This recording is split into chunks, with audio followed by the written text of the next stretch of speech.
Tapi ketika dia pindah ke kota, nilai itu mau dia terapkan, tapi nggak bisa. Ya karena di kota kalau ada guyup, gosip terus, kumpul terus, campuran terus, ya Anda nggak makan. Perbedaannya itu biasanya di gaya hidup. Gaya hidup. Ya.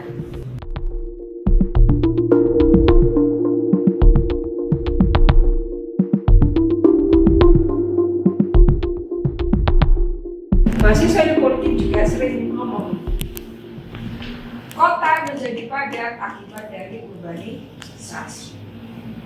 Urbanisasi saya akan menyampaikan pada hari ini jangan diartikan sebagai perpindahan penduduk dari desa ke kota cari nafkah karena kota punya magnet secara ekonomi, secara politik gitu kan.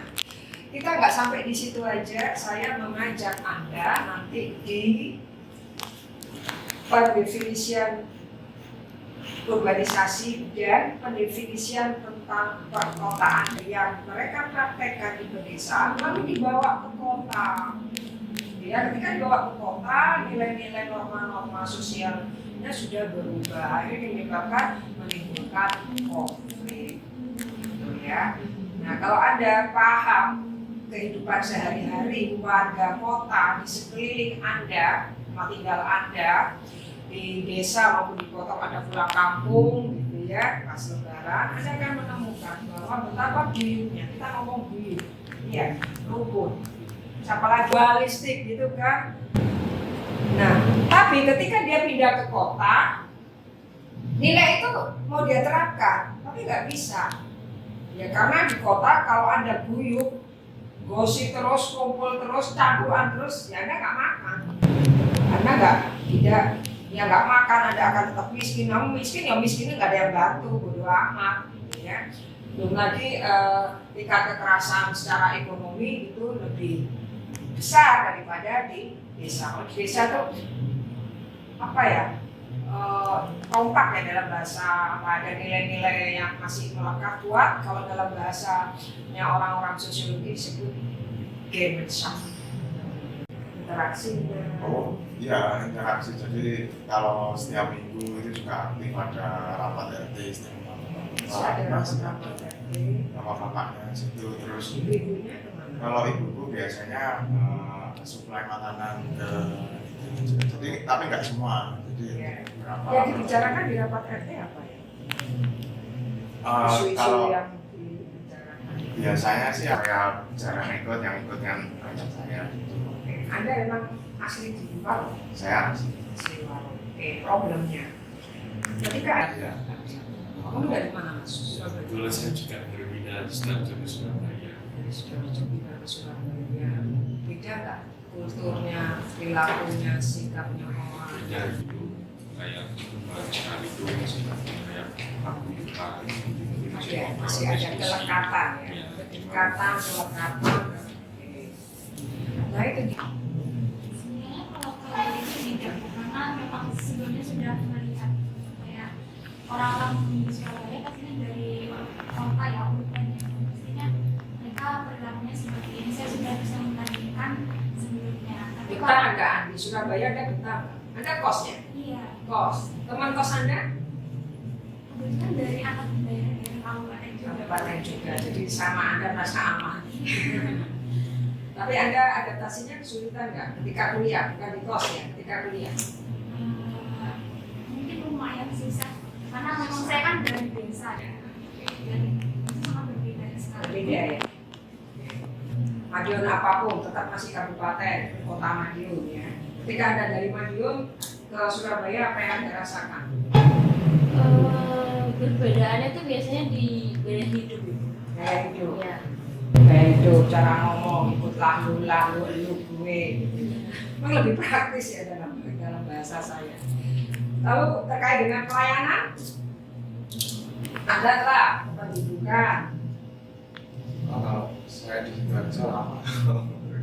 Tapi beberapa sekarang udah mulai dipercepat kayak KTP gitu, jadi satu hari jadi bisa. Intinya yang saya sampaikan dari punya desa juga punya karakteristik sebagai desa, mulai dari ciri-ciri masyarakatnya, budayanya, ekonomi politiknya, dan Dan saya juga punya mahasiswa yang dari kabupaten di Jawa Tengah, dia merasa kaget meskipun dia sekarang sudah tahun kelima ya, anak 2020. Problemnya adalah dia kaget ketika beli sate.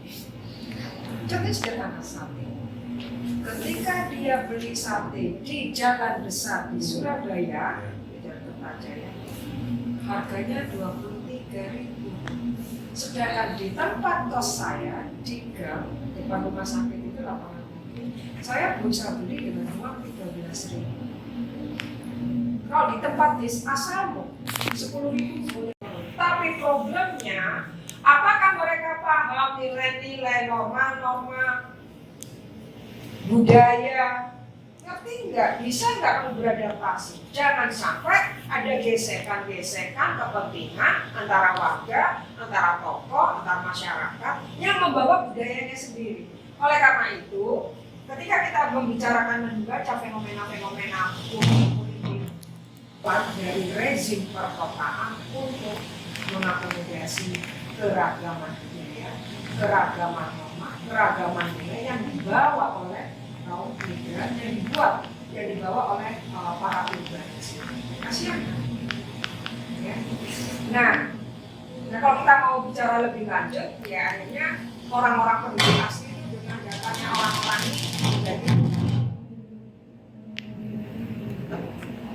organisasi diri dengan teman-temannya, dengan bolo-bolonya, dengan antek-anteknya, ya seperti itu. Jadi kalau kita bicara rezim itu sebagai istilah yang lebih netral, dan yang berikutnya kita bisa mengatakan bahwa dalam istilah rezim itu kita juga bisa memahami bahwa ada praktek-praktek yang bersifat perkoncoan, ada praktek-praktek yang bersifat pertemanan, ada praktek-praktek yang bersifat klientelistik. Dimanapun rezim perkotaan selalu memuat ciri itu. Karena apa? Karena dia punya power. Kalau dalam bahasa teori ini, karena dia sebagai sebagian dari sistem komando, manajemen kekuasaannya dia. Karena dia tampil jadi wali kota, dia bisa menjadi bupati, dia bisa menjadi presiden, pasti ada pendukungnya. Yang dalam bahasa sekarang itu disebut dengan buzzer. Pada masa sebelum Jokowi, itu buzzer itu hanya dipakai untuk pemilu. Tapi ternyata Jokowi meniru cara ya dengan menteri di Thailand itu, ya Thaksin itu, untuk tidak membubarkan karena dia dianggap sebagai garda terdepan ketika dia diserang oleh oposisi. Kita lihat itu, yo teriak-teriak, bengok-bengok, parkir motor sembarangan, pasti akan dilaporkan ke RT, RW, karena ditindaklanjuti ke Dinas Satpol PP, pasti. Beda dengan di pedesaan, Anda parkir motor kalau depan rumah aman. Di sini parkir Anda kos, parkir dipanggil sama ibu kos, Mas jangan parkir motor di itu kan.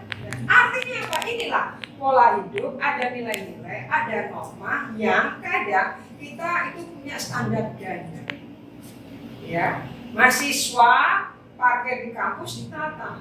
Mahasiswa nggak boleh parkir di ruang parkirnya dosen dan karyawan. Itu kan. Kalau Anda misalnya di desa ya, nyantai nggak apa ya, nggak sampai keroyokan. Anda nggak bayar parkir di rumah ya nggak apa-apa kan, nggak sampai keroyokan kan. Kalau di kita rame mas, ya. Terutama di Surabaya itu tidak hanya begal, tapi balapan liar, penipuan, dan tindakan kekerasan lainnya. Itu sangat mengerikan. Karena ini adalah amanat dari Undang-Undang Pasal 18 UUD 45 sebelum amandemen bahwa daerah Indonesia dibagi menjadi daerah. Kalau kita fokus ini, kalau ada yang ngambil politik lokal dan yang masih ada yang politik lokal sebagai objek studi, permasalahan yang dianggap penting dan dapat berjenis jawaban diberikan. Sebagian ilmuwan politik mempelajari politik lokal telah terlibat erat dalam praktek pemerintahan daerah seperti anggota dewan, aktivis, partai politik, anggota kelompok kepentingan atau penasihat kebijakan. Jadi, urban politik juga mempelajari unit analisis yang ada di politik lokal.